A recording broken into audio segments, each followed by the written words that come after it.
E qual que é o maior medo que você percebe nas mães em relação a um processo de guarda-pensão com o filho? Ela perder a guarda, ela... Aqui existe uma lei hoje no nosso país que chama Lei de Alienação Parental. Eu ia perguntar logo em seguida. Então. Essa lei é um problema. Essa lei é um problema porque desde a sua origem... Então, como que ela foi criada, para começar? Vamos lá. Tá, do processo legislativo, ele já é problemático. Então, assim, a origem do projeto de lei é uma teoria de um médico americano que chama Richard Gardner. Esse médico criou essa teoria, ele dedicou toda a sua vida para defender homens pedófilos. Então, ele defendia nos tribunais americanos esses homens que eram abusadores, agressores, então ele criou a teoria da alienação parental para defender esses homens. E aí, isso chega ao Brasil... com uma associação, várias associações de homens, de pais separados, introduzindo isso na legislação brasileira. Em 2008, quando começou esse projeto de lei, essa lei foi aprovada de forma relâmpago, 20 meses, a gente sabe que o processo legislativo no Brasil demora anos, ainda mais uma lei dessa natureza, e muito problemática ali pelo processo em si. Então, por exemplo, teve uma audiência pública, e que só foram chamadas cartas marcadas, só quem era a favor da alienação parental foi chamado. O Conselho Federal de Psicologia tomou conhecimento que ia ter audiência pública e pressionou, e aí permitiram que eles participassem, e o único órgão... A audiência pública teve que ter permissão para participar, né? Exatamente. É uma audiência pública, gente. E aí, assim... Audiência pública, todos podem participar. E aí eles tiveram que pedir. Não foram convidados. Olha como se você está falando... O que está definido na lei como alienação parental? É o ato que causa ali uma interferência na formação psicológica da criança e que causaria, em potencial, uma repulsa do genitor. Sim, né? ou da genitora.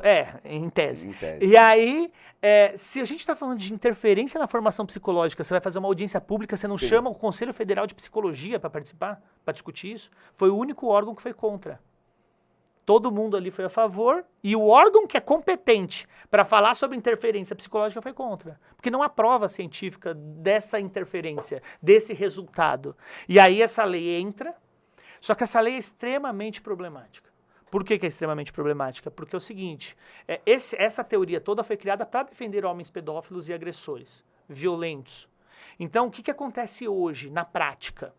A gente tem uma lei Maria da Penha, aí uma mulher passa ali anos de uma relação abusiva e demora para ela perceber.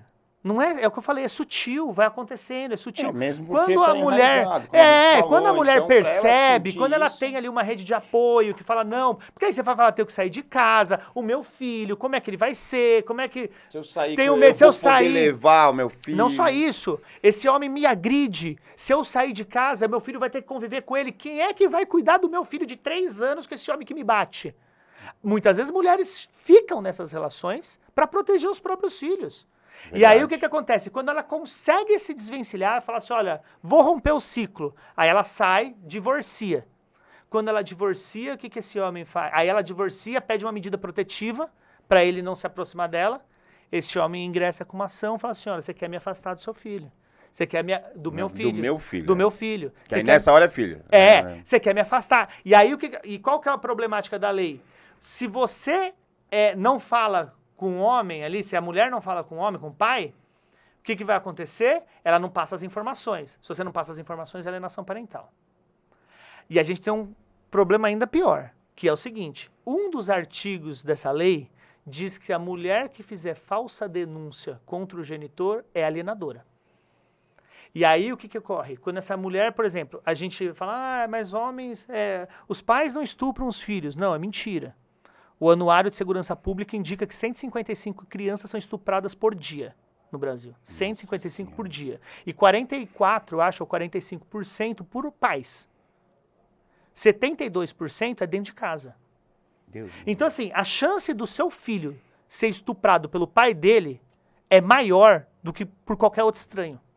Essa é a verdade. Essa é a realidade do nosso país. Então, quando você chega e fala assim, olha... Cara, isso é muito... Não, muito pesado. É pesado. E aí você pensa só, Maurício, o que acontece? Imagina você lá, a mãe tá ali. Eu sou pai, eu sou avô, então pra mim, até me arrepia quando você fala desses negócios, que não tem... Eu sou pai de menina.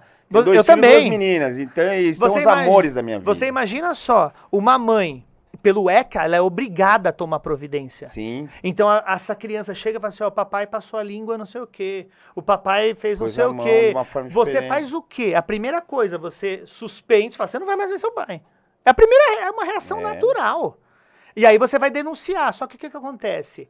O estupro de vulnerável, via de regra, essa violência, né, sexual intrafamiliar, infantil, ela não ocorre com conjunção carnal. Normalmente é a língua, é a passada de mão, é no seu... E aí você não tem prova material.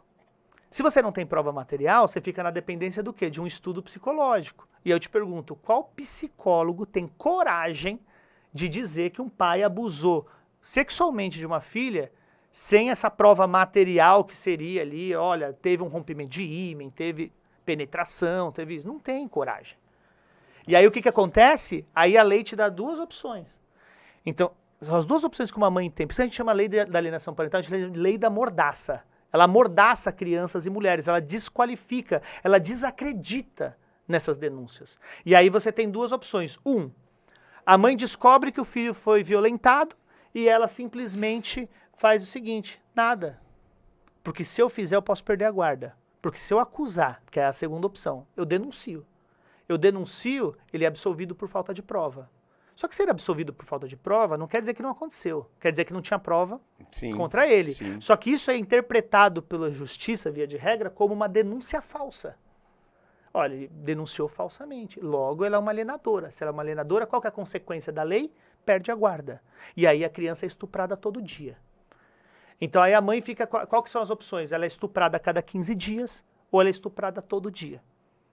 Nossa Senhora. Então essa assim... E hoje a gente tem aí Que escolha, hein, meu? um projeto de lei para revogação. Já tivemos vários, hoje tem um tramitando no Congresso, a gente espera que essa lei seja revogada. A gente conta, inclusive, com o apoio de vocês. Com certeza, pelo amor de Deus. Olha, você colocar para uma pessoa, para uma mãe principalmente, olha, você vai deixar seu filho ser estuprado de 15 em 15 dias ou todo dia? Olha a coisa que... Já tiveram crianças que morreram por conta da lei, porque assim, com a alienação parental, a guarda foi invertida, só que ela foi morar com um agressor, é um agressor. Porque assim, existe uma ideia de que conviver com o pai é sempre bom, sempre faz bem para a criança. E isso é mentira. Sempre faz bem quando o seu pai é pai, não quando ele é um agressor, não quando ele é um alcoólatra, não quando ele é um drogado, não quando ele é um estuprador. Porque esse pai, a criança tem que estar longe dele. Ele tem que se cuidar, ele tem que se tratar. Se fosse uma mãe drogada, se fosse uma mãe que abusasse... já tinha perdido a guarda na hora. Né? Por isso que eu falo que há dois pesos e duas medidas. Há dois pesos e duas medidas. Porque assim, quando é uma mãe... E aí entra a questão também do que está no nosso ideal de sociedade. O que a gente espera de uma mãe? O que a gente cobra de uma mãe e o que a gente cobra de um pai? Porque é simples. E numa questão dessa, ela ainda pode ser obrigada a pagar pensão pro pai também, né? Não, ela pode não, ela vai. Ela vai. Então ela vai entregar o filho e ainda vai dar dinheiro pro cara estuprar o filho dela. Então, exatamente. Exatamente. E é só você ver como a sociedade se comporta em relação à mãe e ao pai. Você pega, você falou, teu filho. Imagina, eu não sei se tem filho pequeno. Não, hoje, graças a Deus, já são grandes. Mas eu tenho 3 netos. Tá. Então, você tem 3 netos. É sua filha? Dos meus filhos, das minhas filhas não. Mas a minha filha de 21 anos não mora comigo. Se o seu filho, por exemplo, for pra uma balada, ninguém vai perguntar pra ele com quem tá os seus netos. Agora, se a sua nora for, a primeira coisa, a hora que ela pisar, fala assim, mas com que você deixou as crianças? Porque é a obrigação dela cuidar. Então, olha como a sociedade, ela... Eu, nesse